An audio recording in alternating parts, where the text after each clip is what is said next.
My name is Larry Hoffheimer, and I am the founder and chairman of the Macular Degeneration Association. Why did I become the founder of this organization? Well, it all started about nearly 20 years ago when my mother began to lose her vision. She was convinced that she needed new eyeglasses and made numerous trips to the optometrist to get new eyeglasses. Well, after she found out that wasn't working, she went to the ophthalmologist, who diagnosed her with wet macular degeneration in both eyes, and at that time there was no treatment. There had been no treatment to prevent its progression. That's all changed, as many of you know.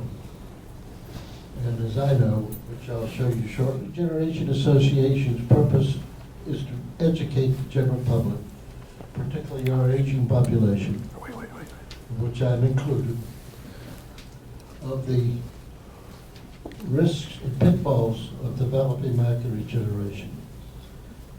Our speakers today, particularly Dr. Hamilton, who I'll be introducing shortly, is going to tell you a lot more about macular degeneration than you already know. Guaranteed. Some of you were here last year when we were here and understand that there was a lot to know about macular degeneration, a lot you can do to slow the progression, and a lot you can do to even prevent it. So, I want to recognize some of our sponsors. I want to recognize our medical board, and you'll see in your materials you can determine who they are by visiting our website, which is macularhope.org. I want to recognize Rare Patient Voice, who will be speaking later, and I will introduce her. Her name is Jennifer Neal. I also want to introduce our new partner, Focus Vision Supplements. Clint Worley. It's a physician-founded organization that led nutraceutical company dedicated to utilizing scientific breakthroughs around nutrition to improve the lives of patients with ocular disease. Clint will be speaking to you as well. MDA is a nonprofit organization that raises our funds through voluntary charitable contributions, and we have thousands of contributors from all over the country. These conferences, which we do about 30, but we did about 30 this year, by the time the year is over, and next year we probably intend to do considerably more. So it really is it's very exciting to see the response we get from our patients that come to these events.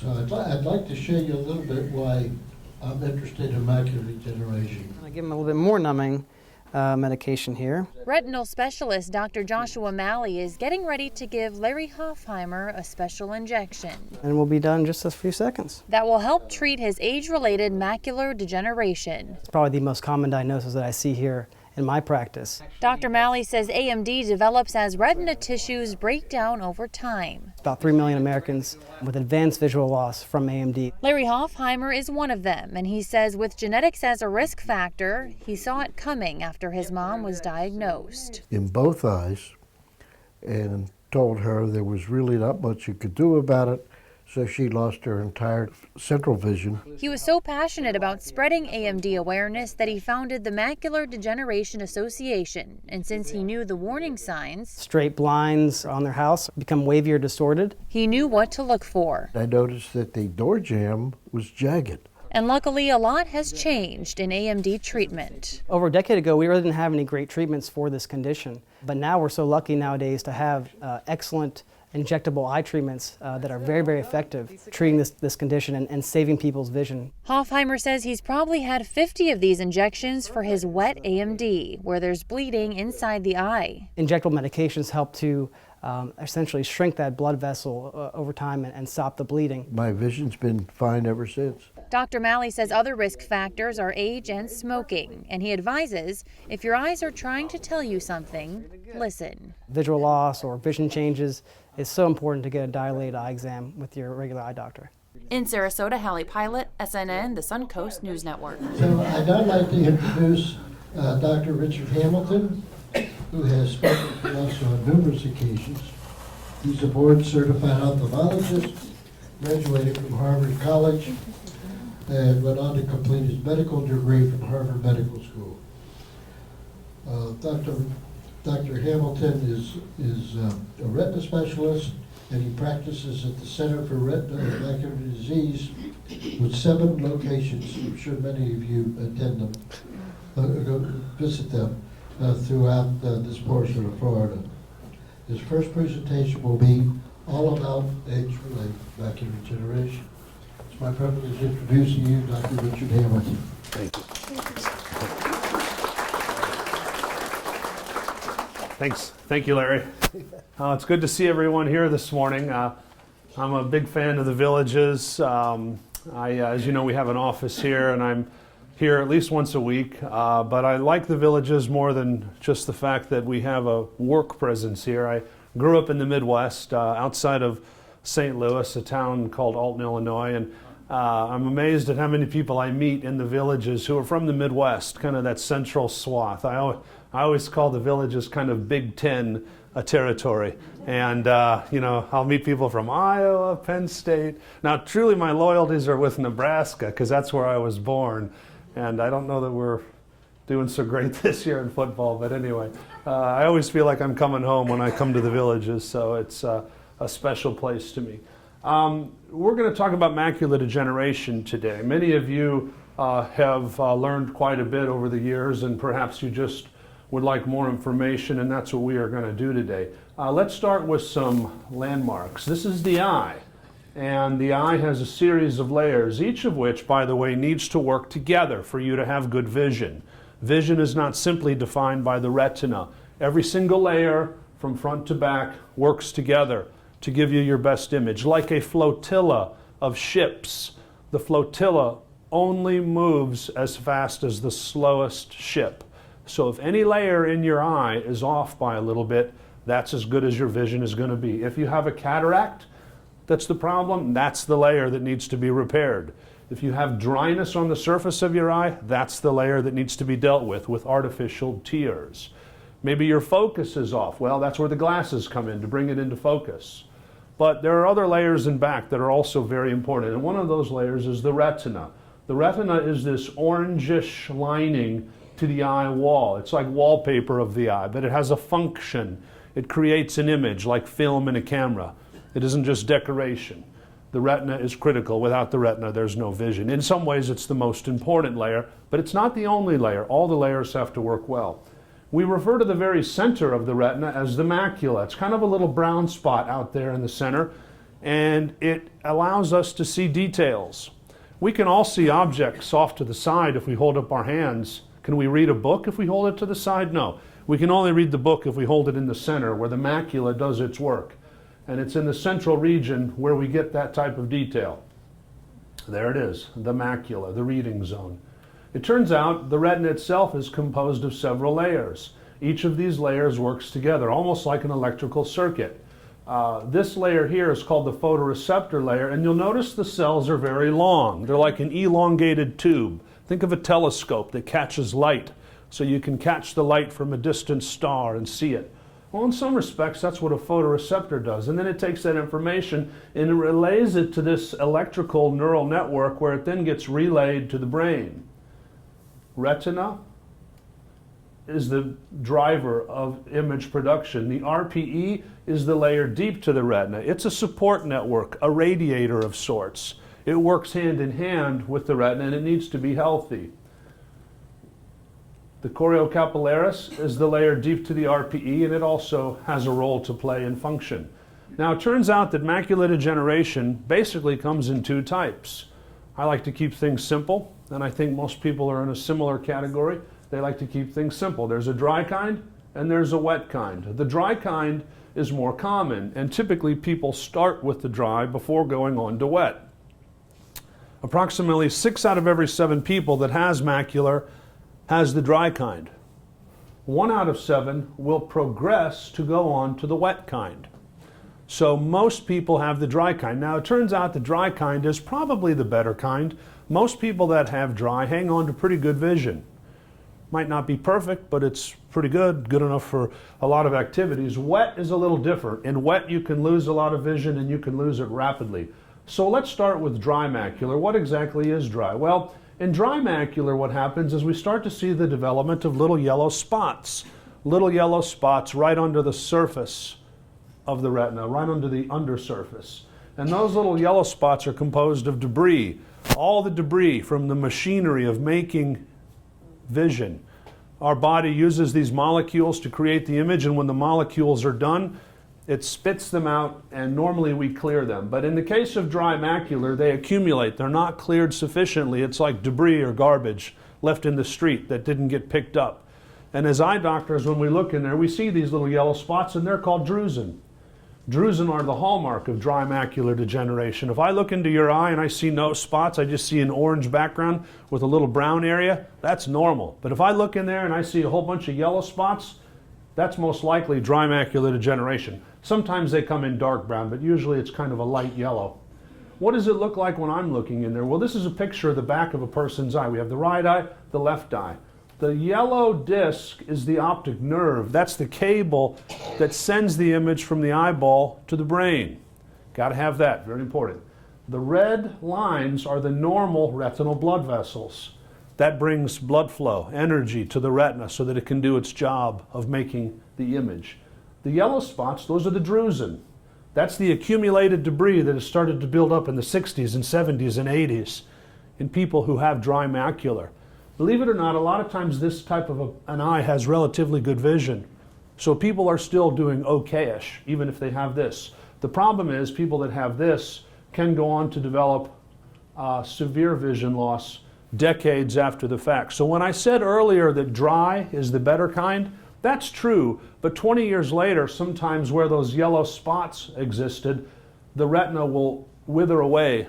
The cells will die off and they'll have a blank patch, what's called atrophy, and that leads to vision loss. So there is in fact a version of dry where you can lose vision, but it takes years and decades to get there. We call that geographic atrophy. That's the medical terminology. It's kind of a strange word, atrophy, but atrophy basically means cell loss.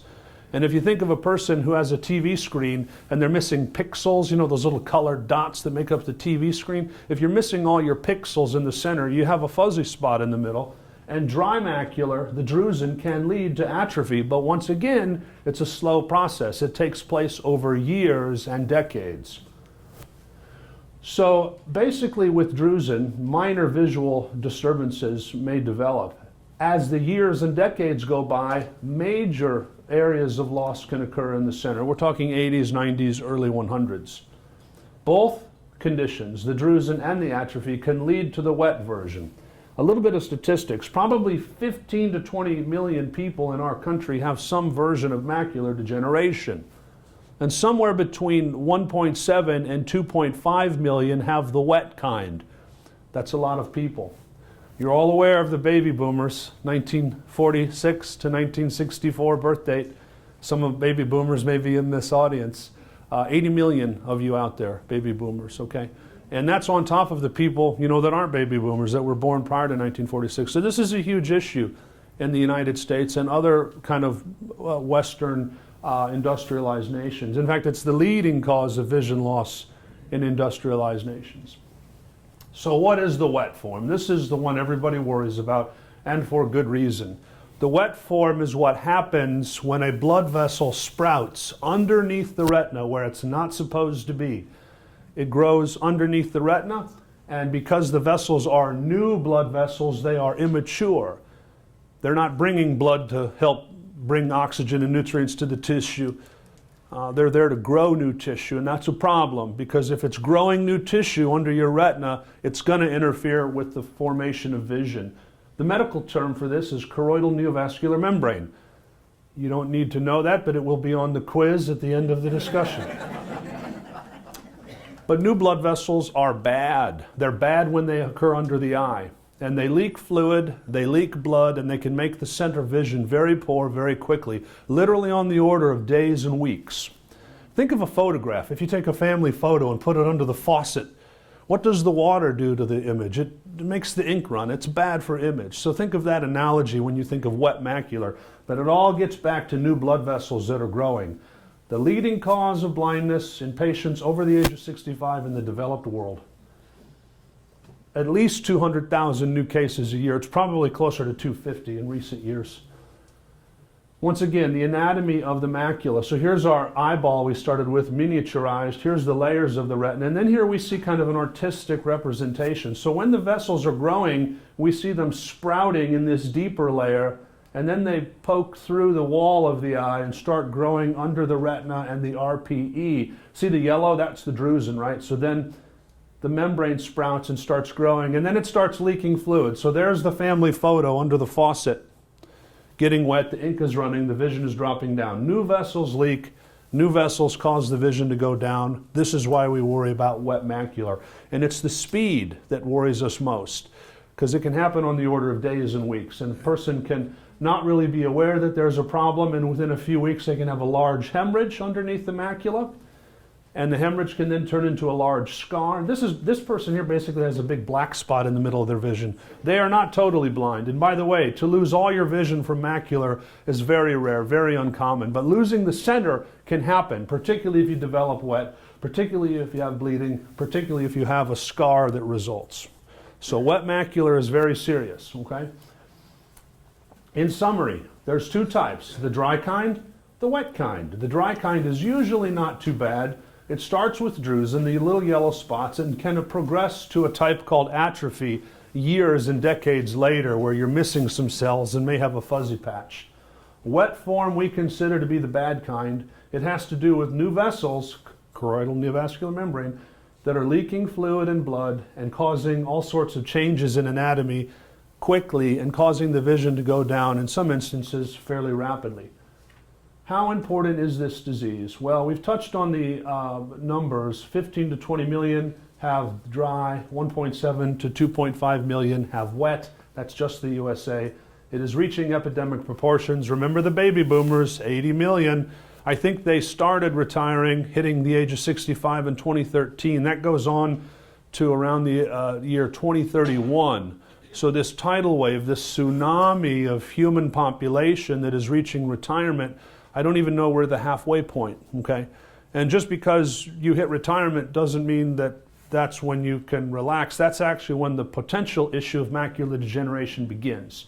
So you're talking about a huge number of people that need to be screened and monitored for this kind of problem. When you are a patient, what sort of things may you see? Early changes will include subtle changes, maybe just a little bit of subjective blurring. But as the fluid builds up, you may notice that lines that were straight become wavy. You'll see some of this typewritten print here is not straight. It goes kind of up and down. Chunks of letters, chunks of words may disappear. When you're walking, and that's reading. I mean, you spend a lot of your time working up close, doing activities at home, reading the paper, reading a book, looking at a menu.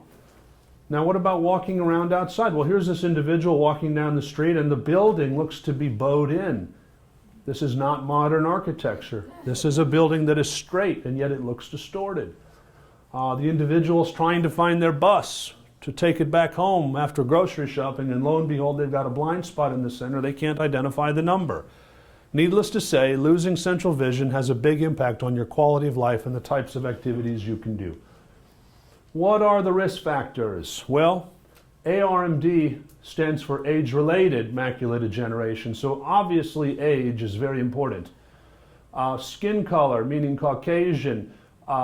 Typically, we think of this condition as being much more prevalent in European populations, but not entirely. It can happen in any population. It can happen in Asian populations, Hispanic populations, patients who are of African descent, maybe not to the same extent or with the same percentages, but generally it is going to be more prevalent in your European, Caucasian communities. Not much we can do about our parents. We don't get to choose them. And 3/4 of this disease is family history. So guess what? If you inherited the genes from mom and dad, there's not much you can do about that. 3/4 of the disease is genetics and family history. So 3/4 of it you can't really do much about. So what can you do? Well, the remaining 1/4 you can adjust, and a lot of that has to do with smoking. If you are a smoker, that really increases your risk of going from dry macular into wet macular, many-fold, several-fold increased risk. So if you quit smoking, you will lower your risk, no question about it. Smoking's bad for every tissue of the body, and the macula is no exception. Antioxidants, that is a fancy word for diet and nutrition. So we are what we eat. Foods that are starchy and high in, saturated fats, fast food, bad for you. Fresh fruits and vegetables that have all the various antioxidants are good for you. And the same is true of the eyes. Foods that are bad for the body are bad for the eyes, and vice versa. Foods that are good for the bodies are good for the eyes. It has been shown that some vitamins in high doses are particularly relevant to people who already have dry macular, as they may lower your risk of going into wet. This last item here, hypertension. Think of it this way. If a person has a few systemic conditions that are well controlled, they're likely to be in a better state of health as opposed to somebody who's in a poor state of health not taking their medicines. So optimizing your systemic conditions will help your eyes, believe it or not. It's not as tight of a connection, but it's there. Here's some questionable ones. Sun exposure, hard to categorize. I always tell people that when it comes to sun exposure, do what feels comfortable. And if you live in Florida, sunglasses probably feel comfortable. I don't know that I can tell you that it'll lower your risk of macular, but at least you won't suffer from as much glare and brightness. Cardiovascular disease, iris color, what type of glasses you wear, perhaps mild risk factors, but not really huge. How do we test for this? Well, believe it or not, people can test for their vision and vision changes at home. And there is a device called an Amsler grid. It's basically just a checkerboard with a little dot in the middle. And the way this works is you cover one eye. Most important, you've got to cover one eye. You have to force yourself to do it one eye at a time. Otherwise, the good eye compensates for the bad eye. So you check one eye, make sure that the grid, that the lines look straight, that they're not getting wavy. If you're getting wavy, that could be the development of fluid due to wet macular degeneration. And it's very important to notice those changes and report them immediately to the doctor. If a person has some blood creates more of a dark spot. Blood is very dangerous. You literally get a blind spot. I hate the B word, I hate to use it, but if you get a black spot in the middle, that's essentially a blind spot. The medical term is scotoma, but you get the idea. This is an Amsler grid. People that have macular degeneration are to do this every single morning, one eye at a time, with their reading glasses at half an arm's length. Cover one eye, look, make sure that it's straight and not wavy, then do the other eye. When we first learned about macular degeneration, we relied a lot on what's called fluorescein angiography. Anybody from Chicago? Oh, come on, there's some Chicagoland people. All right, go Chicago. I grew up on the Illinois side of the river in St. Louis, and believe it or not, fluorescein is what they used to turn the Chicago River green on St. Patrick's Day. So it's something we're all familiar with, whether we know it or not. But this stuff is inert biologically. You can put just a couple of cc's in the vein and it'll bring out the details of the retinal blood vessels. And if a person has wet macular, if they have new blood vessels growing, guess what?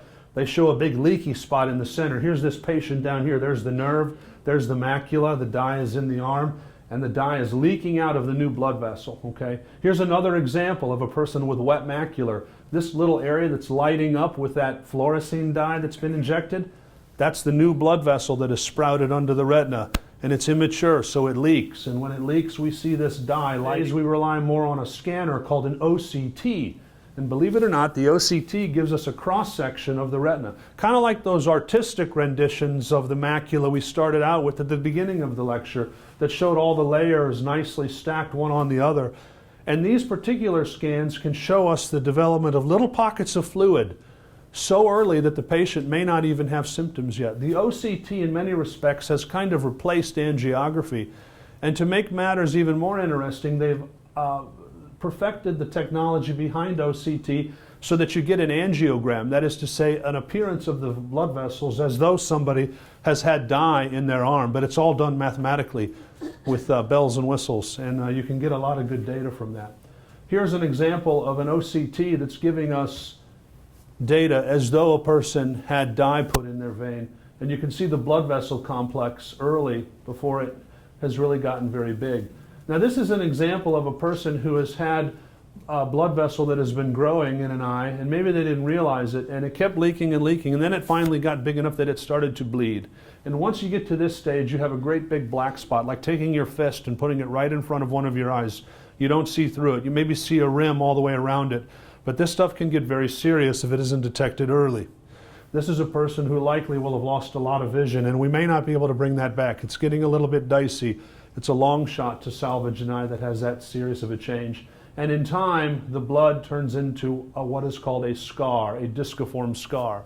So the blood dissipates and the body lays down. It's essentially a layer of almost like cement. It's like a hard, firm substance. You've seen people with scars on their body. Well, how about having a scar under macula? It leads to a black spot. We cannot replace those. Some guys tried to remove them surgically, but at that stage it doesn't really do any good. Let's go back to the OCT. So here we see the macula, nice and flat with a dimple. The dimple is supposed to be there. That's called the fovea. The fovea is actually the central part of the macula, and the fovea is the 20/20 zone. When we see fluid, it will show up as little black circles or little black clefts. Now, all these layers are normal, but if fluid is present, we'll see one side a lot higher than the others, or sometimes we don't see a dimple, we see a big mountain. And this device gives us the ability to monitor and track that fluid so we can tell if a person is getting better or worse. So what do we have for treatment? For dry macular degeneration, the truth is we really don't have treatment.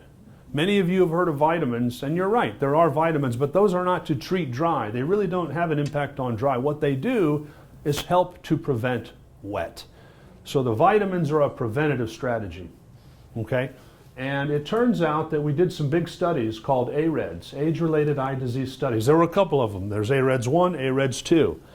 And basically, this was a multiple-year study with thousands of participants, multiple centers all over the country that went on for many years. And they looked at vision and the incidence of developing wet macular. And lo and behold, they determined that the rate of developing wet was significantly lower if you were on the vitamins than if you weren't. But for people who already had the moderate amount of dry kind, if you had no dry, if you had mild dry, it wasn't that helpful. You had to have moderate dry or worse to be taking these vitamins.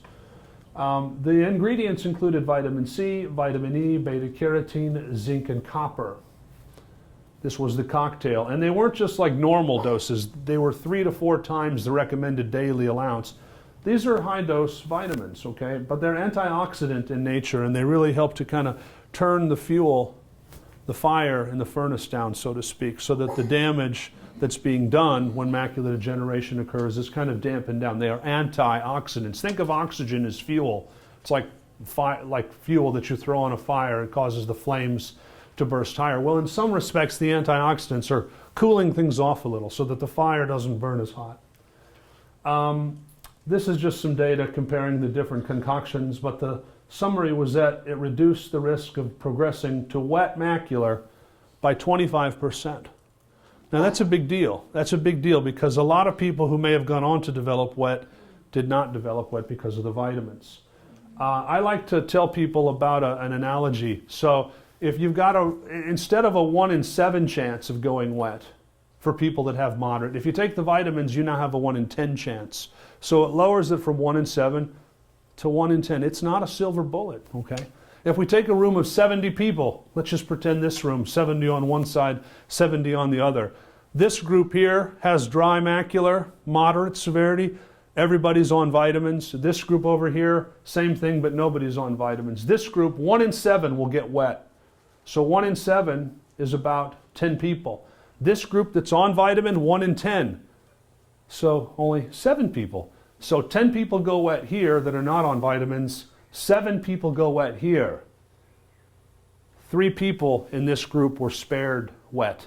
And that's the benefit of the vitamins. Truthfully, I don't know which 3 it was. Do you get the point? You wouldn't know which 3 it was. But somebody that's sitting at a big insurance company or the Medicare offices in DC would see that, nationally we're not seeing as many people go wet. It must be the vitamins. And I think to an extent we are seeing that the vitamins have an impact.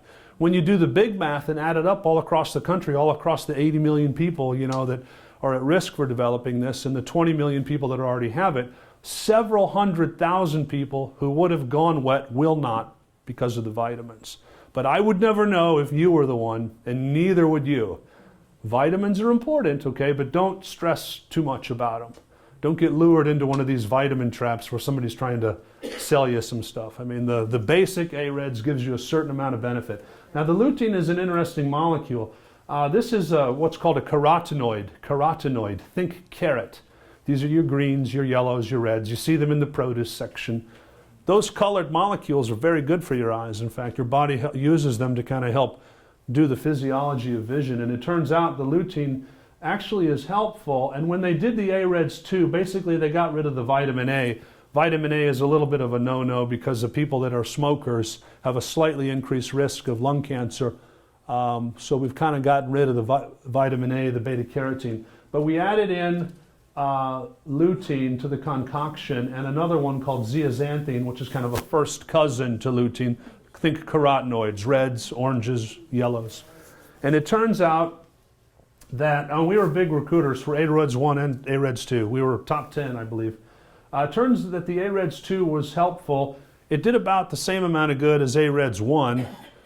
You got rid of the vitamin A, so you didn't really have the risk of lung cancer. But really where it helped was people who had a poor diet. So they divided the group, the thousands of people they tested, into different quintiles according to their diet. And the people that had the worst diet, adding the lutein and the zeaxanthine helped. So for everybody else, it didn't really matter. So if somebody comes to you talking about, oh, lutein, lutein, lutein. I mean, if you're eating really lousy food, it may be a nice little add-on, but it's really for the poorest in terms of dietary habits that it makes a difference. But we give it to everybody because it probably doesn't really hurt much either. Okay, so don't get roped into like these vitamin scams and take more lutein. I mean, there's a little bit of truth to it, but don't let it get overstated or let somebody try to sell you something.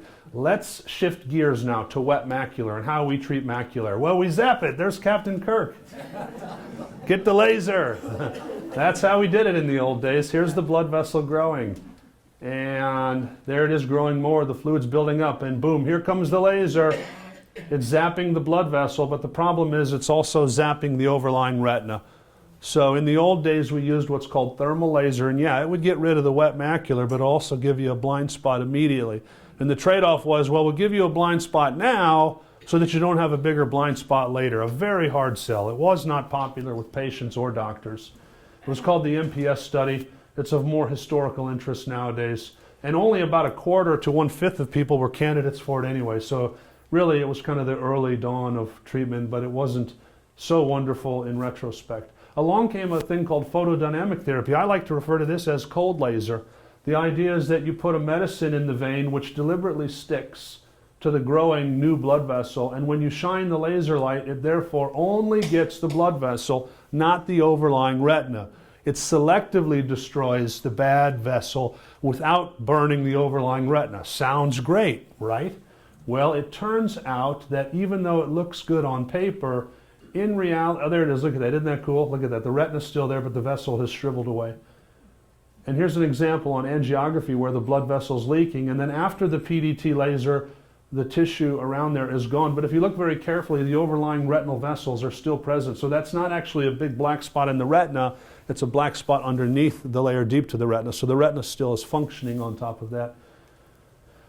Turns out that although that type of therapy looks good on paper, net positive, people still would lose vision. So here on this graph, we see a chart of people through time, as time goes by, and what's going on with their vision getting worse. People with no treatment are getting worse at a certain rate. People getting the cold laser are getting worse, but at a slower rate. So it halted, it slowed the progression, but people would still, on average, lose vision, even with the cold laser. The cold laser was better than thermal. You know, you weren't given an immediate black spot, but on the average, people still lost. They tried to get fancy, go for the feeder vessel, didn't really work that well. Only about 10% of people were candidates. You had to stay out of the sun for 5 days. There was some recovery time involved. Some surgeons tried to get fancy. Maybe we can reach under the retina and pull out the vessel surgically with microscopic forceps. Probably does more damage to the retina than it helps. So, an interesting idea. Well, along came the age of VEGF. VEGF, it turns out, is the molecule that we inhibit when we squirt that medicine into the eye. This era started in earnest about 13 years ago. Well, actually 14. 2005, I believe, was when the first drug was approved, called Macular, and that was a watershed moment. And now we have 3 other medicines that are commonly used. All of them are FDA approved, with the one footnote that Avastin is FDA approved for cancer, about 4 different types of cancer, but more of it is used for the eyeball. Okay, so anyway, these are all very good drugs. Some are a little stronger than others. Let's get into it. So injections are what they sound like. We numb the eye and in goes the medicine. There's the needle. The secret to injections is to get the eye numb so the patient doesn't feel it. Nobody wants to get poked in the eye or a needle in the eye. When you were children, your pediatrician might have joked, "Hey, do you want your shot in the eye?" It's not funny, but for obvious reason. And what we are good at is getting you numb so you don't feel it. I do 2 or 3 rounds of the numbing eye drops, and then I do a little bubble of lidocaine or a local anesthetic on the outer skin of the eye, what's called the conjunctiva. Then we put on betadine, which is a cleaner, the antiseptic. This is your friend, the betadine. That's what lowers your risk of infection. The last thing anybody wants is an infection from an injection into the eye, and they happen once in a while. Not very often. The reason they do not happen very often is because of betadine. Now, on the opposite end of the injection, after the injection, the betadine may not be your friend because it can cause some stinging and burning. And as a physician, that's really what we struggle against, is comfort after the injection. We have to rinse people well to get the betadine off. We have to put on artificial tears or have the patient administer them for a couple of hours to keep them lubricated and moist. Sometimes we'll even use like an ointment or a salve, but we really want them comfortable. After we do the betadine, in goes the medicine. That takes about 2 seconds, then the rinse, and then we do drops, artificial tears, ointment, even if necessary, a patch, so that you don't have a lot of discomfort. So VEGF, an interesting word. It stands for vascular endothelial growth factor.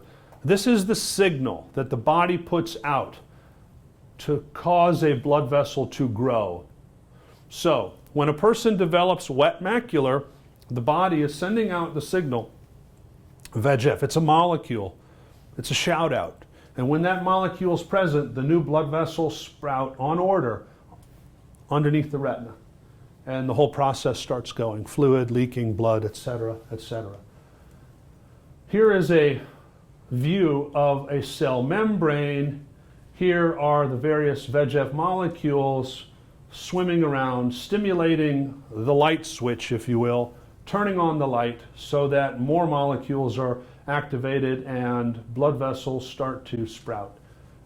It's like a Rube Goldberg. You ever seen one of those where the little ball is kind of spinning around and one thing leads to another, and next thing you know, blood vessels are sprouting. And that's kind of the way biochemistry is. It's a Rube Goldberg device, and complex. But if we knock off the signal by inhibiting VEGF, all of the rest of this disappears too. Okay?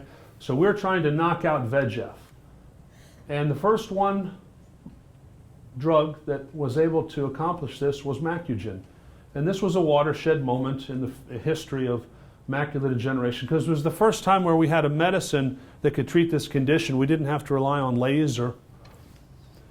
Turns out that the vision benefit wasn't so great. Here's people getting no treatment, that blue line. As time goes by, this way, their vision's going down. And here you see every month it's kind of drifting, drifting, drifting.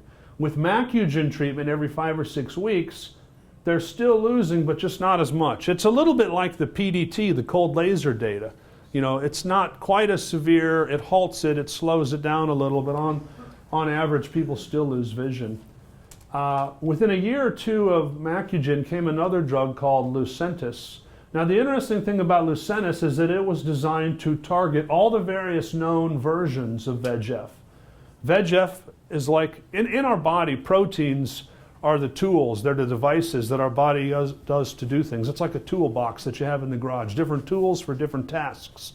Well, it turns out there's a little more to it. VEGF and other molecules in the body, they have family members.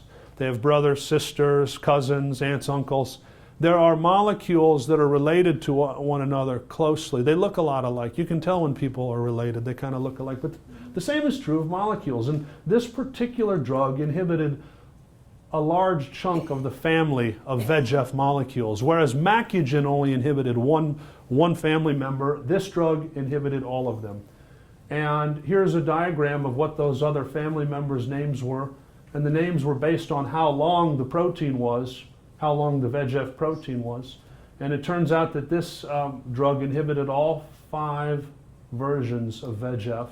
Macugen only inhibited one. I think it was the 165. But anyway, here was the result in terms of vision. Instead of the people here who were losing vision without treatment, with the injections every month, on average, people were gaining a line or two. First time in the history of medicine that a treatment had led to an overall net improvement for people with wet macular degeneration. This was a big deal. Lucentis was a great thing. Finally, people were getting better. Now, I need to make a remark. Each one of these little dots is not one individual person. It's an average number of hundreds of people that were in the study. So within that little dot, there's a big range of people who gained a lot, people who gained average, and people who lost some. Even in the treatment arm, some people would still go down a little bit. But the average was that people were doing better. So this is a good thing. What are the disadvantages? It is not one and done. This is not your Z-Pack you take once a year when you get your little upper respiratory thing and it's all better. This goes on, monthly. And the studies went on for a couple of years. So people in the initial days will be getting monthly therapy on and on and on. It's expensive. Guess how much money the drug company charged when this drug was approved? Take a guess. These are interesting numbers. Those are actually higher numbers. People were saying $5,000, $4,200. $2,200 was the initial price for this monthly drug, and that's a lot of money. I mean, when you're talking 4-digit numbers, that's a lot, particularly for something given every month. Some of the rheumatology drugs, some of the cancer drugs that are coming down the pipeline cost more, 5-digit, 6-digit numbers. But this took a lot of us, by surprise, and it was an issue, because not every insurance is good like Medicare. Some of them were bad and wouldn't pay for it, so it became an issue. There was a concern about the systemic side effects. You're injecting it into the eyeball, but hey, can something happen elsewhere in the body? Is there a risk of stroke, heart attack, kidney problem with wound healing? Possibly a little bit.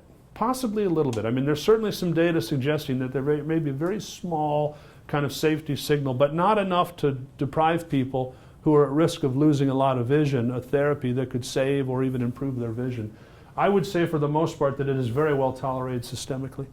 And, interesting sideline to this story. The same drug company that makes Lucentis also makes Avastin. Now, remember when I mentioned that one of the drugs up there was actually not FDA approved for the eyeball? This is the one. This was devised initially to treat colon cancer. It kills the colon cancer by shutting off the blood supply. Remember, this is an anti-blood vessel drug. It's shutting off the signal, so the blood vessels don't grow. So if you shut off the blood supply to the tumor dies. A lot of people that have had colon cancer and 3 or 4 other versions of cancer have actually had great benefit with Avastin administered to treat the cancer. But since it's a blood vessel drug, some of the investigators thought, well, gee, why don't we just put some of it into the eyeball? And Dr. Phil Rosenfeld at the University of Miami, Bascom Palmer Eye Institute, was the first person to inject this medicine into the eye, and it was the first shot heard around the world. It worked like magic, and they were actually doing this before Lucentis got its final approval. Everybody knew Lucentis worked before the FDA put its seal of approval, but they wouldn't expedite it. So these guys went ahead and did the Avastin, because Avastin, it turns out, is very similar in structure to Lucentis. Think of one molecule as the other cut in half. It's not quite that simple, but they're very similar. And it turns out it works great. It's been looked at in a number of studies, including the CAT study, which showed that there's really very little difference between the two drugs when tested head to head. We are legally allowed to use this in the eyeball, even though it's not FDA approved for the eyeball, because as doctors, we can use things in an off-label manner. If we've got good evidence and good experience using an agent for something that it's not really approved for, legally it's okay for us to do that. It's more than 11 papers. It's probably well over 100 papers have shown how effective it is. And interestingly, it was the de facto treatment of choice before Lucentis became available. And this is all the way at the bottom of the chart. It's only 1/50th of the cost, maybe $100, 150. I mean, depends on where you get it. Let's look at some pictures of people who are getting treated with Lucentis every month. So here's a patient. There's the leaking, the fluorescein pouring out of the vessel. Here's the OCT. Remember that cross section that showed all those nice, pretty layers? Well, these little black circles, those are fluid pockets, okay? That's how the fluid looks when you do a cross section of the macula. This person got several treatments, and look at the layers now. You see that shape, flat with a dimple. The layers all nicely stacked, one on top of the other. The fluid is all gone. This patient picked up a lot of vision. They went from 21/25 to 20/60. That's a big bounce. That's a twofold improvement. Here's some more examples. Here we are at the beginning. That black layer. Here's the retina up here. Here's a big bump. That's called a PED, and the blood vessel is in there. It's leaking all this fluid. And as they get treated each month, that fluid pocket is smaller, smaller, gone, small, gone. So you get the idea. You put the medicine in, the fluid goes away in many cases. And you have to keep it going. If you don't, the fluid can come back. Here's a side-to-side comparison of Lucentis versus Avastin. 2,000, 500, 2,400 a year, 600 a year. Profit to Genentech? I know, I'm being kind of hard on big pharma, but on the other hand, you know, prices matter. Not, you know, guess what percentage of Medicare Part B is consumed by the two expensive drugs for macular, Lucentis and Eylea? 100%. No, it doesn't consume all of Medicare Part B financing. Medicare covers everything, right? All the whole body and the various diagnoses and treatments. 13% of Medicare Part B goes for one disease and one specialty, retina, and one, you know, subspecialty in ophthalmology, out of all of the gamut, the whole range of so it really takes a big chunk out of it. And this is part of the reason we use a lot of Avastin, because we can save a lot of money, and it's very effective. Well, a couple of years after Lucentis was approved, I believe it was 2009, Eylea came along. This was a new version of anti-VEGF, a slightly different chemistry, but the same idea. It inhibits VEGF, and it inhibits another one called PLEGF, which is kind of a first cousin to VEGF. And it turns out that this stuff is a little bit stronger and lasts a little bit longer. And the drug company decided to get wise and to price it under Lucentis. So a couple of months, now surprise, surprise, a couple of months before Eylea was FDA approved, Genentech announced it was dropping the price from $2,200 to $1,900, trying to preempt the arrival of a competitor. And I think initially Eylea was priced at around $1,850. So finally we're starting to see competition, price coming down. Good thing, good thing. And you know, the beauty of this molecule in my mind is that it is a little bit stronger. Sometimes if we have a patient, say on Avastin, and we're drying up the fluid, maybe not all the fluid goes away, but you go to Eylea, a lot of times those stubborn little pockets may finally disappear. And furthermore, we may have a greater chance of going out as far as 8 weeks with Eylea. That's a big deal, to get it every other month instead of every month. Turns out the 8-weekers on Eylea did as well as the 4-weekers on Lucentis. And if a person just stayed on Eylea 4-weeker, they seem to do a little bit better visually, at least in the North American branch of this particular study for that drug. But the long and short of it, it's a great drug. It's a competitor. It may be a hair stronger, but can last a little bit longer than the other stuff. Here's some of these vision data curves. You know, here's time, here's vision, and look at the curve. Everybody's getting, well, the average, people are improving, okay? And it compares like Eylea to Lucentis. Here you see the Eylea pulling away a little bit, kind of leaving the others behind, but they're all pretty close. And here we are in the age of anti-VEGF monotherapy. Patient after patient, injection after injection. It's not at all atypical to have 30 or 40 injections in a single day in one clinic. And that's a clinic that's not designed as an injection-only clinic. There's some guys who will just say, okay, everybody that's getting an injection this month, come Monday or Tuesday, they'll do 100 a day. That way, you know, the other days of the week, they can like spend more time doing photos and talking to people. I mean, there's different ways of going through the logistics and keeping the clinic efficient. Treatment burden is high, both for the patient and for the providers offering injections. What do we do to make the process a little more streamlined? Treatment-only visit. I think this is one of the great ideas. The idea is that you don't dilate, you don't do the exam, you don't do the photos every single visit, because not that much changes. You do it once in a while, 3 times a year, twice a year, 4 times a year, pick your number. But the point is, do you have to do it every single time? Not unless there's a new complaint or some problem you've identified. And frankly, if you do all those things, the exam, the pictures, that's just more expense. It's more billing out to Medicare. And you know, I think that is a way to also cut costs, where you just do some injection-only visits. There's no exam fee, no imaging fee. The patient recovers faster because they are not dilated. There's a real beauty to the treatment-only visit, and the whole visit may last 20 minutes. I've got guys coming in telling me, "Oh yeah, you know, I'm teeing off here in about an hour." I'm like, "Okay, you know, it's treatment only. You're good to go. Hit it far. Hit it straight." Straight is more important than far. We'll talk golf in a little bit, but anyway. PA involvement. Now this is an interesting idea, the idea that you hire a physician extender, somebody who's been to school and who helps do little procedures and things like that.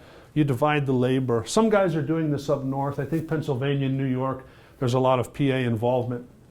I think it's a good thing. I don't object to it. Nurses, I think, can do it as well, nurse practitioners. Ultimately, I think they need to be under the supervision of a retina guy. But you see a lot of division of labor in the allocation of healthcare services, medical doctors who have PAs, nurse practitioners, the field of anesthesiologists where you have nurse anesthetists. I mean, this is common sense that this would be this way, but I think the key is that there's kind of a hierarchy, that the doc is kind of overseeing everyone. This business here, treat continuously, treat as needed. So treat continuously basically means treat every month or every set number of weeks and don't stop. And that's based on the original studies. The original studies inevitably would compare monthly treatment to somebody who is getting no treatment, or maybe somebody who was only getting treatment if there was fluid on the scan, but no treatment if there was no fluid. So in continuous therapy, you're getting treatment whether there's fluid or not. And in these studies, people who get it monthly always do better than people who get it less than monthly, period, always. But here's the catch, the studies only go on for a year or two, so you cannot assume that it's that way forever. I think you can assume that it's that way early on after the initial diagnosis, but as time goes by, what we find is that blood vessel that was growing, it starts to mature, it starts to leak less, it starts to behave in a less erratic, a less unpredictable manner. It doesn't leak at a certain point. And that is why it's, in some instances, we're able to treat and push the interval out further. That's called treat and extend, where we go from 4 weeks to out to 6 weeks for a couple, then maybe we got to 8 weeks for a couple, checking the scans each time, making sure the fluid's not coming back, and lo and behold, for a lot of people, the fluid does not come back. But the reason that that works is not because the drug works that long, it works because the vessel is maturing and not leaking as much. And then there's the last one, treat as needed. And treat as needed is where you treat only if you see fluid on the scan. And that is a very common approach throughout the country. The problem with treat as needed is if the fluid comes back, your vision may drift down a little. It's kind of like starting over. And just because you restart doesn't mean the vision comes back where you were. Now, most doctors are going to classify themselves as one of the three, continuous or treat and extend or treat as needed. The truth is all retina doctors are all three at the same time. The question is not, do they do all three? Yeah, they all do all three of those versions. The question is, when do they pivot from one to the other, okay? And I think most commonly you'll find in the US that a lot of guys, once the fluid is gone, they go from continuous to treat as needed. It's a little lean for my preference. I tend to be treat continuously for the better part of a year. Give the patient the benefit of what we learned in the studies, okay? But then once we get beyond the time frame of the study, then we can loosen up a little, maybe stretch it a hair if things are going well, but not too quick, not too fast. When you extend it to a new interval, stay there for a couple of cycles. Make sure the fluid's not resurfacing. And if you're getting out far, like 9, 10, 11 weeks, in my opinion, it isn't because the drug is still working, it's because they're not leaking. And at that point, you may have the option of going to treat as needed. Believe it or not, some people prefer never to go on treat as needed. Some patients say, doc, I would rather just have the injection. I don't want to worry about fluid coming back and the vision going down. That's okay.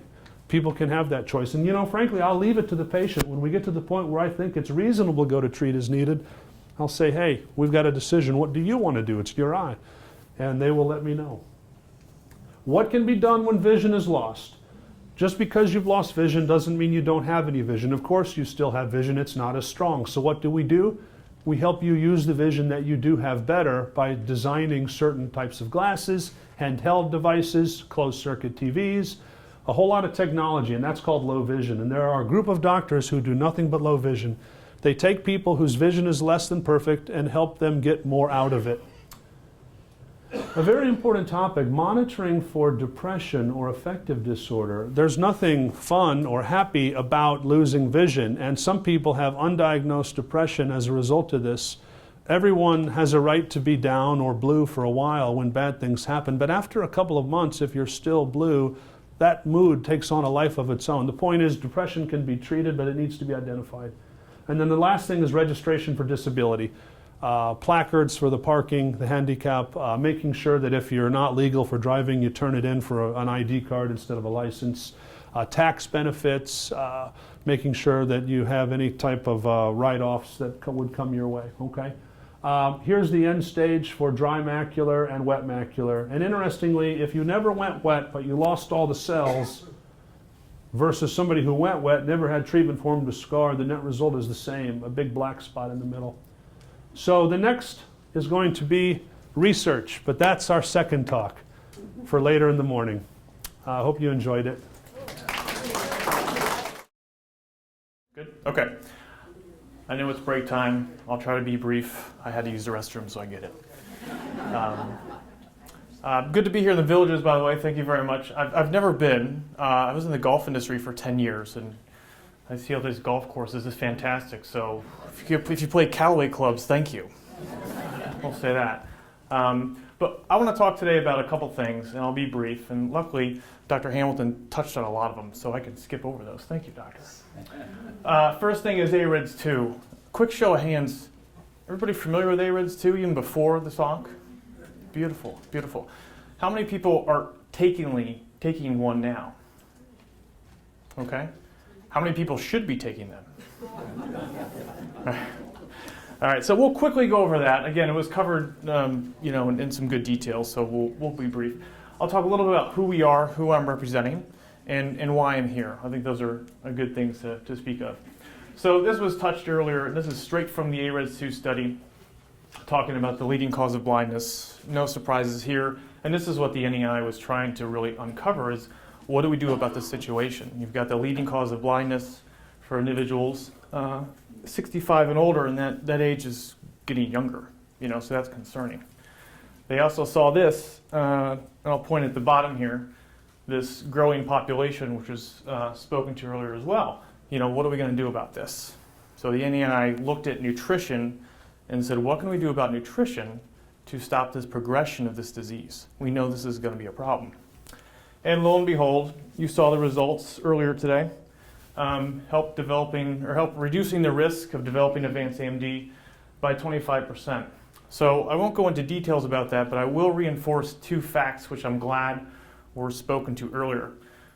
The two key statements up here I want you to pay attention to is reducing the risk and high-risk patients.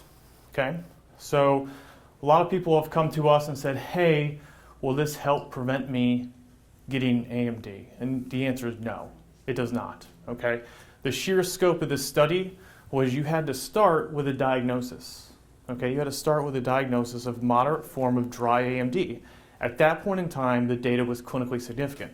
But there was no data within the AREDS study that says, hey, look, if I take this and I'm 25 and I have a family member who has AMD, is it going to help me not get AMD? The answer is no. The data is just not in there. Okay? Does it improve my vision? I've heard that too. The answer is no, it does not. And anybody who does talk about that is really extrapolating out of the facts. But the facts are, it was looking at high-risk patients and reducing the risk of developing a further case of AMD. Okay? I'm sorry, I'm trying to fix this thing. It's a little off. I don't know why. It looks good? It's probably just me then. Along came AREDS 2, and the researchers said, we need to tweak this. And they looked at beta-carotene, vitamin A, and they looked at lutein zeaxanthin, again, that was talked about earlier as well. They also looked at zinc. Now, if you notice up here, they looked at 80 milligrams versus 25. Now, 80 was the original dosage of zinc. 80 milligrams of zinc is a lot, and that was kind of hit on earlier. And what the researchers at the NEI noticed is that there was an increased risk of hospitalizations, mainly due to hypertrophy of the prostate. So they said, hey, could we reduce that risk by reducing the zinc? And then they said, what about omega-3s? I mean, everybody hears about omega-3s, right? Heart health, joint health, even eye health with dry eye. There's some really good data out there that suggests that can help for dry eye. They said, well, why can't we put it in here and test it out? Let's see if that does something. So they did, and again, it was mentioned earlier, did it help? Yeah, but the percentage improved only slightly. So the two weren't statistically significant, but it helped a little bit. But they found out that this was a safer alternative than the beta-carotene. So no longer did we have to worry about, were you a smoker, right? Which, as was talked earlier, that's a risk. So what were you going to do with those patients who were smokers but need to be on an AREDS vitamin? Now we have the answer, lutein and zeaxanthin. Fantastic. The shocking thing was that whether we used 80 or 25, it didn't matter. The numbers didn't change. Didn't help you anymore, didn't hurt you anymore, right? There was no difference. Same thing with omega-3s, right? They added omega-3s, there was no impact. So, the age-old question, which I like to ask people, what are you going to do about it? A bunch of physicians in 2012 got together and said, what are we going to do about this? We have this great clinical data. How are we going to administer this to the population? And they had a concern, and their concern was that. That scares me. Their two main concerns here was, the first thing was confusion. And they found that compliance would drop because people, we want to do the right thing, but man, which bottle? Is it this? Is it that? What am I getting? I don't even know. I mean, that's confusing to me. So they noticed compliance wasn't being adhered to because people would bring bottles in and go, I don't know if this is the right one. Can you help me? And they've got like 6 bottles, right? And it's like, we got to do something about that. The other thing is about, look at all those supplements and people, maybe read Consumer Reports. Right? No, yeah, they did a publication about the supplement business maybe about a year ago, and they gave it a black eye. And they go, the FDA, they don't regulate it as much as they do pharma, which is certainly a fact. They don't. They do regulate it, but not to the pharmaceutical standards. And they said, well, how do we know then that this is going to be quality? I don't know. Look at all that. And I know the FDA is burdened with CBD oil these days, so this is probably not their focus. How do we then take control of the quality question that patients are going to have? If I look at the label, how do I know that that's what I'm getting? So they answered that by starting a company, Focus Vision Supplements. And they called 438 of their closest friends from Maine to Hawaii and said, we have a vision. We have a vision of creating an AREDS2-based supplement company based around 3 parameters. Number 1, we're going to be physician-founded and we'll be physician-led, always. And the reason why is because it puts us right in the trenches. Number 2, we're going to focus on convenience and we're going to focus on compliance. So the picture you saw earlier, we're going to take care of that, right? And lastly, safe and evidence-based solutions. So what I mean by evidence-based is we're going to use the AREDS study as kind of the pedestal. Like a lot of people run studies for like 60 days and go, oh, look at this. No, not going to work. We need thousands of people. We need multi-year studies. That's what we're going to base our formulations off of. And the last thing is safety. Now, of course, the FDA does have regulations on what we have to do. We go above and beyond them. So when we make a product, we inspect it on every lot. I don't have to do that. FDA says you don't have to do that. But we do that. And we spend the money to do that because our physicians, our customers, and our consumers, that's what they care about. So we go the extra mile by inspecting every product we make to the nth degree, and then we send that to a third-party lab and have them check ourselves and check our manufacturers. So we put a lot of effort into safe, safety and quality because we think it's important given the condition of the industry. And as a result, we said, hey, our mission statement is going to be to enhance the accessibility for patients. That was the thing. How do we take away the grocery store scene that we saw and make this more accessible to the population that needs it? And they generated the Focus Select line of supplements that are AREDS2 based. So two things I want to call out here. We have two products. One is a soft gel, one is a chewable. For those people who hate swallowing soft gels, or if you're down here in Florida, I've heard the stories the soft gels melt, right? You leave them in your car, or leave them in the mailbox for a day or two, and it's like this. They will melt together. So a chewable option is a nice option for that purpose. And again, we are only sold online through channels we manage and in the clinician's office. Why? We don't want to be in retail. That's not for us. Okay. And you see the ingredients down here, all the concoction of AREDS2 to include, I'll highlight the lower dosage of zinc, which again is still clinically significant. But that's our products and formulations. So why am I here? I would love to sit here and talk about the plane of your golf swing, but that's fun. But we're here because we understand that this disease is a degenerative disease. I mean, it's in its name, right? We also understand that by our name, Focus Supplements, we're supplementing care. We can't solve this issue on our own, right? And neither can you, right? We have to manage this condition, and we do so through the help of resources and partners. Your physician, this association that Larry started, and us. Like, we all play a key role in helping you make sure you have resources and you can get resources to help you with disease. And that's why we're here, because we understand that. We work physicians, and that's our vision as well. Okay? And so as a result, what we've done is we've come up with a program specifically designed with the MDA in mind to come up for services for you if Focus Vision Supplements is something that you want to consider taking. Number one is we offer subscription services. So we will send the product to your home free of charge on a regular basis. You don't even have to lift a finger. Say, send me the product every 90 days, and away it goes. If you travel, I know snowbirds come and go from here a lot. If you travel, we can shift the address and do all that kind of fun stuff too. Okay? Secondly, again, to the previous slide, proceeds of the sale get donated back to this association.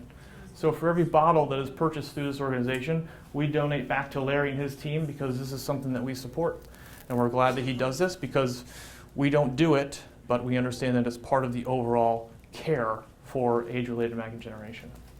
And lastly, obviously, I know price can be sensitive to some people, but we do offer discounts through this organization at 15%.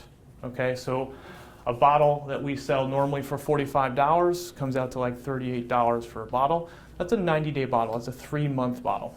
So it's about $12, $13 a month for a bottle of supplements. Okay. And that's all I had. I'll be in the back. I want to thank Larry. I want to thank everybody for taking your time. I know break is coming up. Oops. I'll be in the back if anybody has any questions. I have samples to hand out and I have other options. Feel free to come and talk to me. All right. Thank you. What lies in the future for the treatment of macular degeneration? Dr. Hill. Larry. All right, well, for all of those who made it back for part 2, welcome again. The second half is a discussion about the future. Where do we go from here? As we discussed earlier, there is no treatment for dry macular. The vitamins that you hear so much about are, in fact, a prevention for wet. So they don't actually treat the dry or make the dry go away. So what are we looking at for dry macular? Well, we've been involved in some studies that have shown that cell loss, the atrophy, where the little yellow spots turn into a big patch where you're missing cells, that takes place through a pathway known as complement. Now, complement is not as in, hey, that's a nice hat you're wearing. It's a different word. It actually is a type of protein that the body uses to destroy invading microorganisms, bacteria, viruses, bugs that are always trying to infect us. And it turns out that complement is a hand grenade. The body pulls the pin, throws the hand grenade into the cell wall, that's the complement, and it makes the cell pop. The pop of the cell makes the cell disappear, like a balloon, pop, there it goes. And then the complement is the protein that does that. It's our body's defense system. The body has an immunity to certain infectious agents, and it fights those bugs off so that we don't get all of these horrible diseases that people used to get 100 years ago before we had immunizations and so forth. But our bodies naturally fight off infection, and there's a chain, a pathway that it takes place where all the proteins come together to create this hand grenade that causes the cell to pop. The problem with macular degeneration is that our body senses that some of the cells in our retina are the problem, and it sends in the complement system to attack. So when those cells are disappearing, the complement system is working where it ought not be working. So the idea, why don't we inhibit complement? And that's what we've been working on for the last several years. These are examples of drug companies who have put lots of research and funding into various potential targets to inhibit complement. Most of them didn't show a whole lot of benefit. Some of them showed some cause and effect where the rate of cell loss declined, but not enough for the FDA to approve it. Currently, there's a study going on sponsored by Apellis. Actually, I don't see them on here, but their particular, there it is, Apellis. Their particular compound, there's just been a press release, decreased the rate of progression of cell loss by 29% in people who were getting the medicine. Now, it's not near approval, it's still in the testing stage, but we're starting to see a little bit of light at the end of the tunnel. Maybe this stuff will work well enough to get approved, maybe not. But there's some encouragement in the Apellis pathway. But it involves an injection into the eyeball. No fun. No fun. And how many will a person have to do to prevent cell loss? I don't know. These are big questions. That's why we do all the research. There are other products out there, interestingly, that also inhibit some of these same molecules in the complement system. But guess what? They don't get injected under the eye. They get injected under the skin. Subcutaneous. That's the SPIAM study sponsored by Stealth. Subcutaneous, the Ionis study. This one is being performed in our Winter Haven facility. This one is in Lakeland. And these are nationwide studies. I mean, we're one group amongst so many dozen that are involved in this. There is a company called Alkeus, which is looking at a pill that will likely inhibit some of these same types of processes and possibly even reduce the rate of cell loss. Now, not every single one of these drugs inhibits complement. A couple of them do, okay? Apellis and then the Ionis. Some of the others are working through different pathways with the same goal of slowing down cell loss. We'll see where it all goes, but if you're ever told that, hey, you've got dry macular and you're starting to lose cells, there's nothing that can be done, that's true in the sense that there's no commercial product to slow it down, but it's not true in the sense that you're not allowed to participate in research. There's a lot of research going on. And to participate, you need to identify a center that is involved in that, like us, and figure out if you're a candidate for one of those studies. When you participate in a study, there's no guaranteed benefit for you. It's not like we have special sauce that we keep in the closet and we just bring it out for special people that we like. That's not how it works. But on the other hand, there's a lot of science on paper that looks really good. And when you participate in this, you're a volunteer of sorts and you're helping future generations of people that have the same thing that you've got.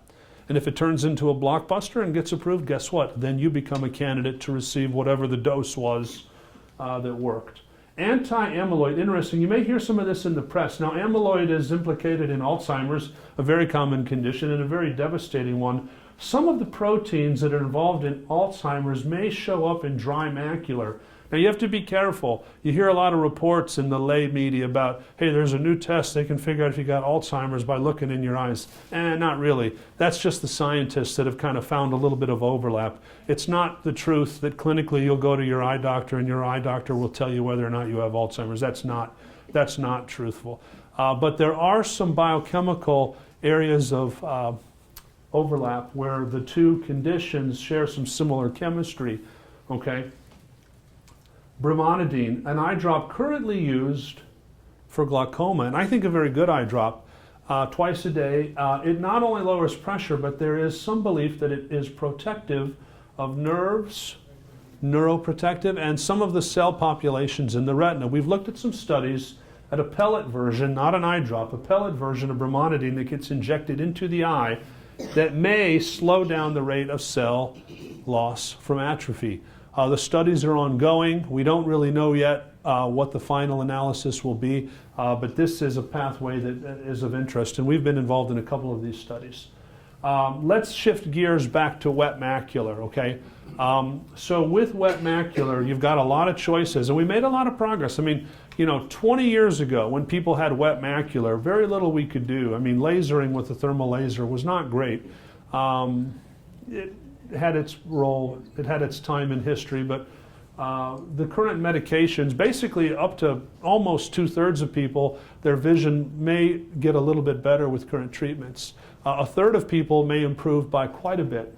1 in 20 may still get worse, and then the remainder kind of stay about the same. So that's a lot better than everybody losing, 5 lines of vision back when we had no treatment. But nevertheless, we want to help people more. We want those percentages to be shifted where a greater number of people are picking up vision, and we want to be able to do it with less effort, with fewer injections. And that's what we're working on now. And maybe we'll come up with pills or who knows, some other wild technology that will allow us to control this. Eye drops, an interesting idea. Well, what if the medicine's put in the bottle and you just drop it on the surface of the eye? Wouldn't that be great? It would be great. We've tried several eye drop formulations in a number of studies we've done. There's definitely a cause and effect. There's a certain group of people where the eye drops go in and the fluid in their macula comes down. But it's not across the board, and it wasn't a big enough effect that on average people got better, so the drops did not get approved. Too bad, it would have been nice. But we still study that. I mean, there are other products coming down the pipeline that may penetrate more deeply and have a greater and a more pronounced effect. And maybe there will be a drop that has some effect to where it kind of adds on to what the injections do. Interesting idea. So let's talk about injectables with the old pathway. What's the old pathway? Who was taking notes? What do we call the molecule we're inhibiting? VEGF. Oh, she gets a free bottle of vitamins. Good answer. Well, that's the old pathway. That's VEGF. And sure enough, the VEGF is what we're trying to inhibit. But the idea is that if we come up with inhibitors that are stronger and longer lasting, we may not only get better vision, but we may be able to get it with fewer injections. Currently, there are 3 molecules, in my opinion, that are very promising. None of these is FDA approved. They're all undergoing testing now. Alcon Novartis is looking at a product called brolucizumab. When the phase 1 study was going on, it was RHT-258. When it showed promise and made it to phase 2, ESBA. Now that it's in phase 3, it's brolucizumab. And if it gets approved, they'll pay somebody a lot of money to come up with a really catchy name so that you can hear about it during commercial breaks on your television at night. But it's not yet approved. We're waiting. Maybe it will be. Allergan, they are looking at another molecule called the DARPin molecule, which is a very, very strong agent. Both of these are very strong. And strength of a chemical agent has to do with how tightly does it bind to the VEGF. In the case of these 2 molecules, more tightly than the stuff that we've got now. And the other chemical variable is how long does the effect kind of linger. There are thoughts that these molecules may linger as long as 3 or even 4 months. Wouldn't that be nice? Iconic, interesting drug. There have been, I think, a phase 1 and 2. We were involved in both of those. It really seemed to be a pretty interesting drug. The sponsor, I think, is kind of holding back. I don't know if they've started their phase 3 yet, but the guys that are in the field, we think that's an interesting product, and hopefully it will help. Oh, wait, Novartis, brolucizumab, there it is. There's a plug for the big pharma. Okay, so it was tested head-to-head, and this has already been released in the media. It seemed to do a better job drying up fluid than even Eylea. It seemed to be no worse in terms of vision outcomes. So in terms of vision, it was at least as good. And here's the kicker, that around 80% got away with 12-week interval. So is this potentially a 3-monther if it should be approved? Perhaps. Time will tell. Maybe it won't get approved. Sometimes, believe it or not, things look great, great, great, and it's like, nope, we're not going to approve it. Who knows? But this is really exciting, and hopefully we get a green light and get it soon. And once again, here's the VEGF being inhibited, and once it does its thing, it shuts off the growth of the blood vessel and the blood vessel leaking. but better reduction of fluid, equivalent vision outcomes, and 80% maybe getting by with a 3-month interval. Hey, there they are, there's their headquarters. And then here's a picture of the molecules. It's a little blurry. The molecule is actually a little smaller than the other drugs that are available, and the number in terms of its binding is a lot tighter. It binds a lot more tightly. That turns out to be a relevant scientific factor for how well these drugs work. What about old pathways? Now this is really kind of interesting. It has a lot of relevance. It has an awful lot of relevance, because when you've got one drug for one disease, macular, for one subspecialty, retina, for one specialty, ophthalmology, out of all of the universe of medicine, consuming 13% of Medicare Part B, you know you got some trouble, right? I mean, that's a lot of money. And that basically leaves, 85 or whatever, 87% for all the other diseases combined, everything, from the prostate to Alzheimer's, from hip replacements to stents for the coronary artery. I mean, you name it. This is a big chunk of money, and it's the $2,000 price tag per month that adds up. I don't know that we have really figured out a great way to finance the development of technology and the delivery of proven technology in our society. It seems that the price goes higher and higher. They are coming out with some gene therapies. One was approved recently, Luxturna, for a condition called retinitis pigmentosa. Guess what the price tag is? It's a one-time injection for a person who's missing a gene that makes them essentially lose almost all their vision.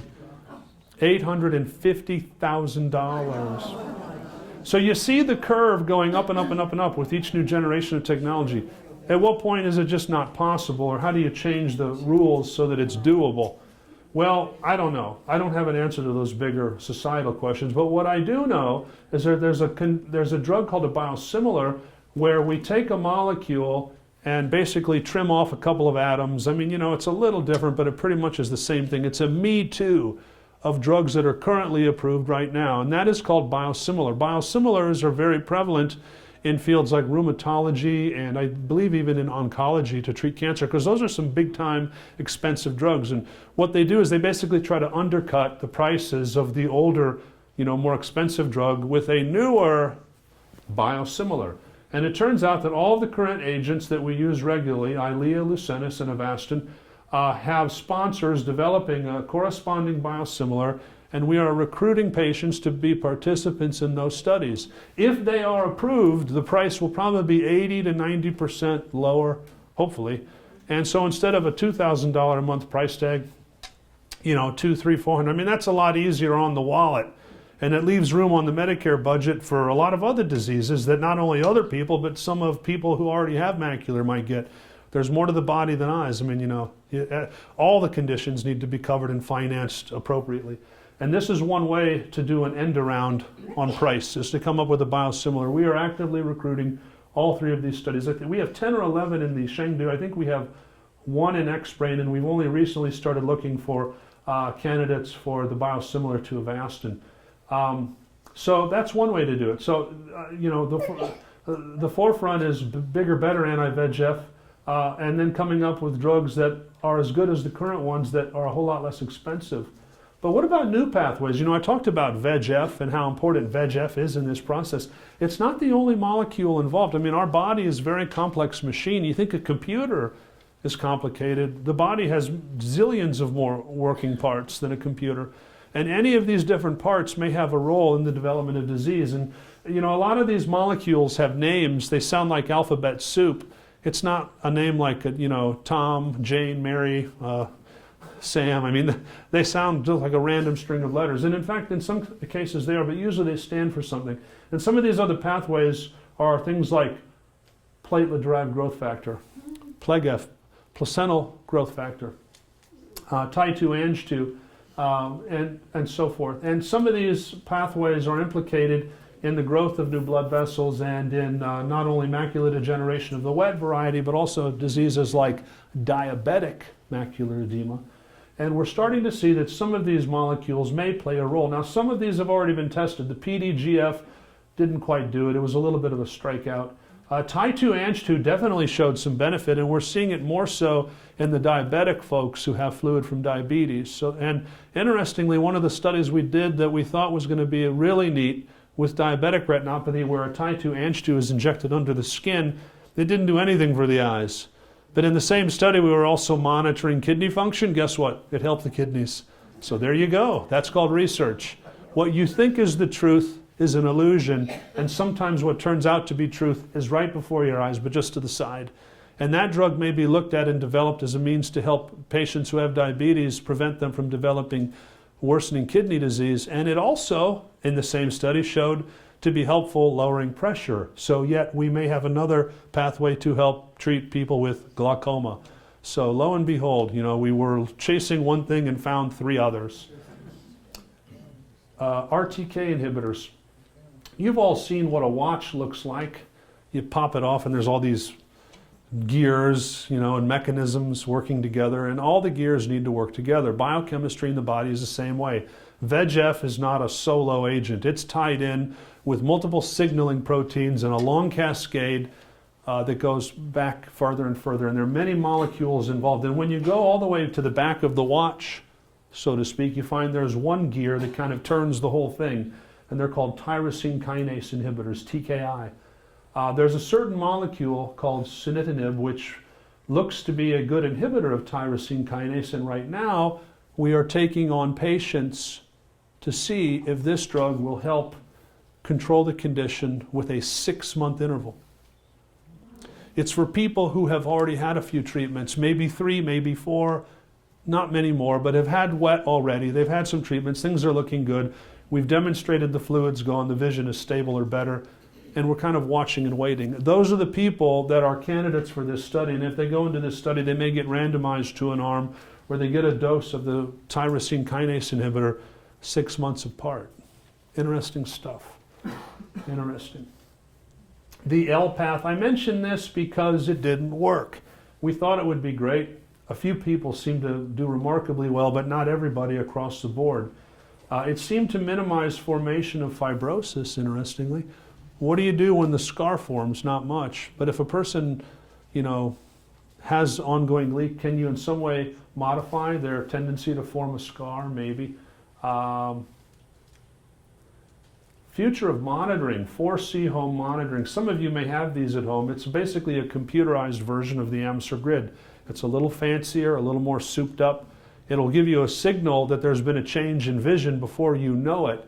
It's based on the concept that if I've got a line of dots all in a row and slightly move one dot out of that line, your brain will pick it up as being out of line and put it back in line.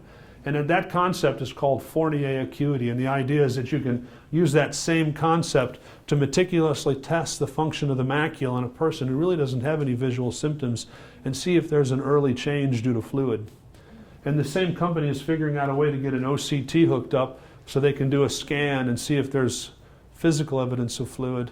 And it's in your home. It's on your desk next to your computer.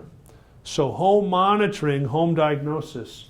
It's not available. Well, the monitoring is. That's available. You have to have a prescription, and it costs you a little bit of money.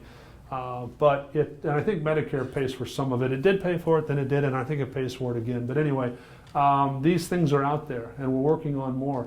By the way, the number of people that it picks up with wet whose vision is better than 20/40 is 95%, whereas without it, just using the paper chart, that's only about 67% get picked up with a vision better 20/40. So more intense monitoring, early detection. The latter study, this is kind of cool. So the Genentech guys came up with this little balloon that goes in the eye, and you fill the balloon with drug, and the drug slowly leaks out over 6 months or longer. Downside, you got to go to the OR to get it put in. There's a small percentage of people developing some problems with bleeding. It is surgery after all. And surgery is more involved. There's a slightly higher rate of complication. So there's a little more kind of a tedious mechanical aspect, but it does show some benefit. The question is, will this duration best quarterly doses with a new drug, or even 6-month doses with a potentially new drug? Or will people go for the balloon that goes in the eye? I mean, when you get into this point, you know that there are longer acting options coming. This is the telescope. Now this is for somebody who's pretty well lost the center due to cell loss. You got a big patch in the middle that's gone and they don't really see anything dead center. And the idea is that this goes into an eye and it acts like a telescope. There you can barely see it right there. Almost looks like your normal lens after cataract, but it's not. It's actually a telescope. And it takes an image that would have been focused into the dead zone where all the cells were missing, and it magnifies it over to a bigger area so the person actually sees it, or at least most of it. It's pretty cool. Now the number of people who are candidates for this isn't very high. They basically have to be missing the center in both eyes. They need to go to so many months of low vision counseling, then get the surgery, and then so many months more of counseling afterwards. It's not quite the chip shot, it seems like. A lot of work involved, and probably about 2 or 3% of people that have a lot of atrophy are candidates for this. It's not for everyone, but it is out there, and it is covered by FDA. I think it's about $30,000. Prices, I tell you. Stem cells, ta-da. Now you hear a lot about this, and it's all rubbish. Don't buy it. All nonsense. The problem with diseases and people that have serious conditions is they are desperate for help. And where technology stops, a different group of people rise up to make promises that are unreal, merely to take advantage of you and collect money, right? And that's what stem cells are. So stem cells is kind of taking the vocabulary of high tech and saying, hey, you know, it's the fountain of youth. Let us squirt some stem cells into your eye and just give me $10,000 cash and all will be well. That happened several times in Florida. Some guys were taking stem cells from fat pads from various parts of the body, use your imagination, injecting those fat cells into the eye, saying that they are stem cells, it's going to cure your blindness. And the patient would pay $10,000 per eye. They'd do both eyes the same day, 20 grand. Well, guess what? The eyes disintegrated. The body, they just literally melted away like something out of a horror movie. And the cases ended up going to one of the big universities in the state. The professors kind of knew how things were going to turn out. It didn't turn out well. The professors tried to notify the authorities, but the thing was, as they looked into the legal aspects of stem cells, who's in charge, who has authority, who legally was, and the answer was it was very murky. There really wasn't a clear designation of authority for how this was regulated. I mean, it truly was snake oil. Needless to say, the FDA has since stepped in and put a stop to it. Okay, and now these guys that are doing the stem cells, they don't inject it in your eye, they'll kind of purify it and put it in your vein, where it probably doesn't do any harm, but I can guarantee you it's not doing any good. I am anti-stem cell, don't fall for it, okay? And I'm an eye guy, so I can't really comment on the orthopedic guys doing it or the vascular guys, but I think it's all a bunch of nonsense. So just so you know, I'm just the messenger. Having said that, there are people who are professors who have a dedicated career of science and clinical medicine together, who at least have concepts on paper that have scientific legitimacy, that are looking to see if there's something to be said for stem cell technology. And the idea behind a stem cell is we all start out as an embryo and grow into an adult. And as we build our tissues, the cells that create a new organ start out as a stem cell. In the same way that a tree that becomes an oak starts out as a seed, okay? So there's a lot of science behind it, but it is extremely complex and nowhere near being available commercially. Now what the guys are doing at these two places, Moorfields in London, which is probably the greatest eye hospital in the world, and Doheny, UCLA, it used to be Doheny, USC. I actually trained at Doheny. It's also a great place, yay. No, all these places are great, a lot of smart people. They are taking cells from the patient and growing them into sheets of RPE cells. They have a technology to kind of grow a sheet of cells from a patient. That's a more legitimate type of a stem cell than just pulling fat out of the body and saying, oh, it's in there, the magic's in there. So they will modify the cells and grow a sheet of RPE cells, put it on a platform, insert it surgically under the macula, and then try to restore vision in people who are missing their cells. It's a complicated surgery. It takes a long time to grow those cells, so it's expensive and it takes time. It requires surgery, there's risks, and frankly you have to go on immunosuppressant drugs. Even though they're your own body's cells that have been engineered into RPE, your body could reject them, so they have to use immunosuppressants.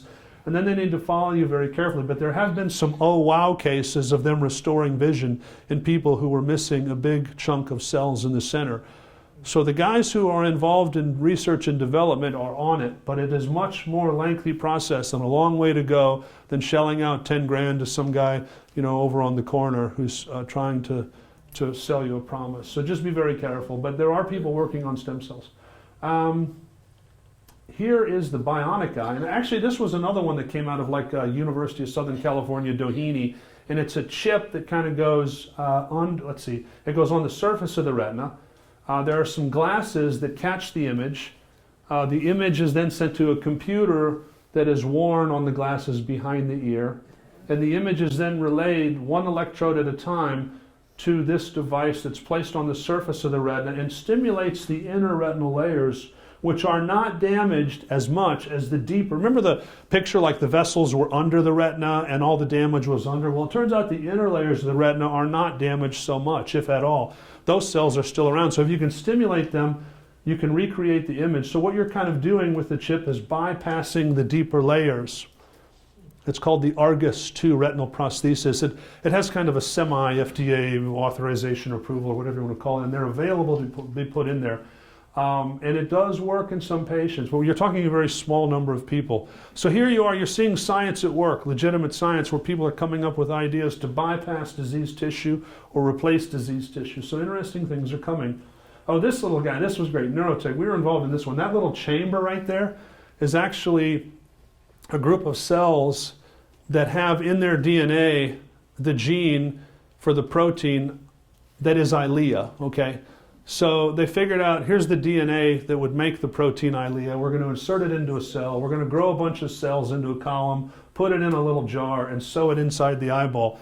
And the patient will therefore have a little machine that continuously manufactures drug. This is great stuff. I mean, it's like science fiction. You can't make it up.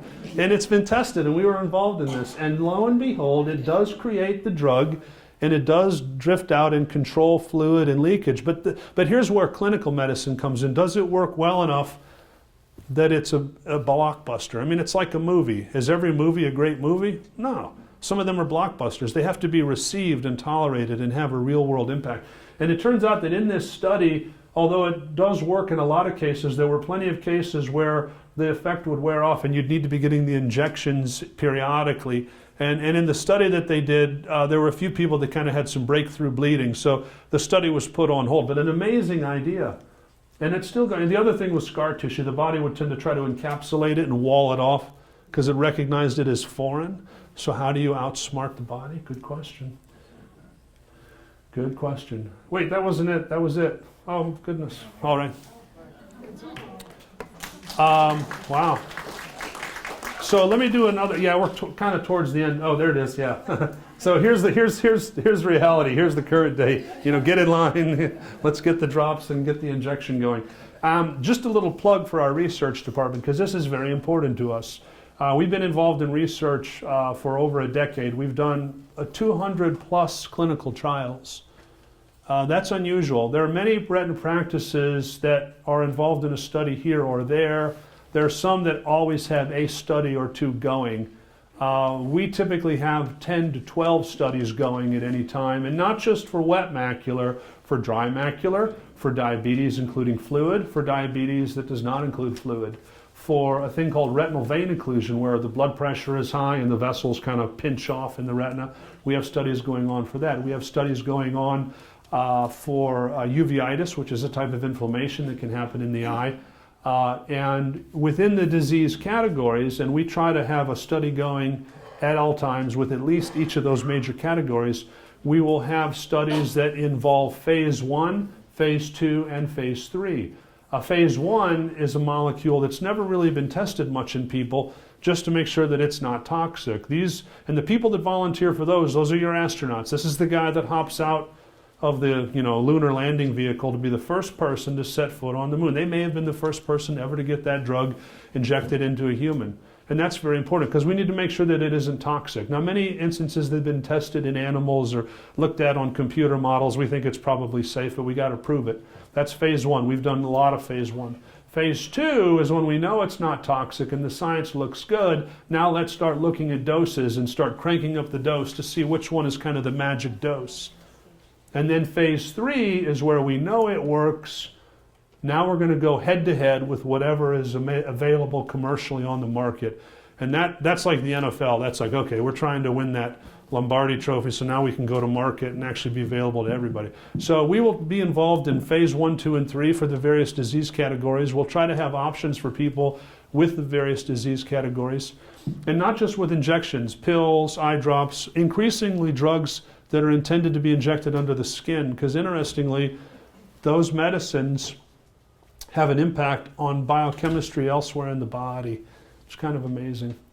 And we do the research in 2 different centers, Winter Haven, which is where most of the studies are done, and then probably 20 to 30% of them in Lakeland. So 2 different offices. Now for you guys, it's equidistant. It's an hour and 25 minutes. And what we try to arrange is sponsor-funded transportation so that you don't have to do the driving. We send a taxi, a limo, an Uber, whatever, get you from point A to point B.